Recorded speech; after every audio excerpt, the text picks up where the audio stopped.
Hi, it's Leah Roney for Love Your Biz. I know you're busy cleaning for Pesach, so I'm going to keep this really short. But I have one question for you. When was the last time you decluttered your business? And I'll tell you what I mean. As we clean for Pesach, we declutter our houses from all the stuff we've squirreled away just in case. The stuff we don't use, but we have it there just to keep our options open. And I'll tell you a story that happened to me just last week. I was cleaning out my closet and I found this skirt I love, but I haven't used the whole winter because it was buried under all those other skirts I've been keeping just in case. Just in case I lose weight, just in case I come back into fashion, just in case I find a shirt to go with the skirt. So the skirts I'm not using have been keeping me away from wearing a skirt I could actually use and wear and love.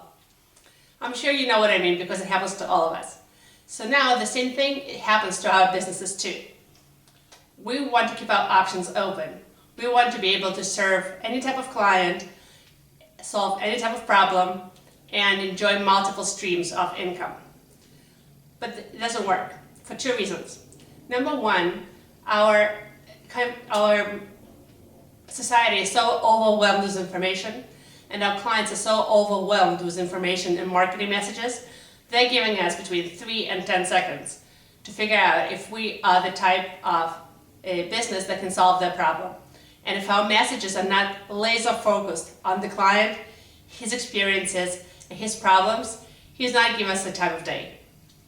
So if we try to shoot for all the segments of the market, we're really not shooting for any one of them. It's like chasing a few rabbits and not catching any.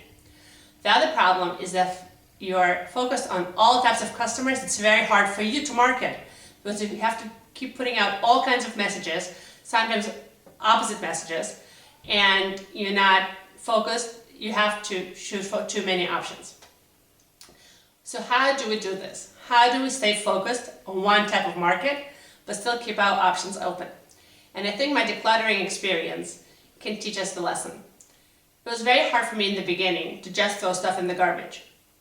So this is what I did. I took all the stuff I haven't been using, I put it in the shed. After 6 months, after a year, when the next Pesach rolled around, I would check out the stuff in the shed. If it has been there for a year, I haven't seen it, haven't lacked it, it can definitely go to the garbage. In your business, think of one direction you would like to focus on for the next 6 months, for the next year.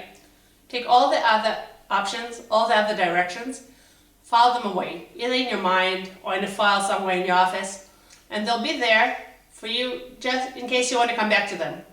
I think after 6 months of focusing on one direction, you'll find that so liberating and so effective, you won't want to go back to those other directions. But they'll still be there just in case you will want to go back to them. So this is your homework to think about until we come back from the Pesach vacation. What is the one direction, the one problem, the one type of customer you can focus and service effectively, filing away all the other issues and all the other directions? Pesach Sameach to everybody.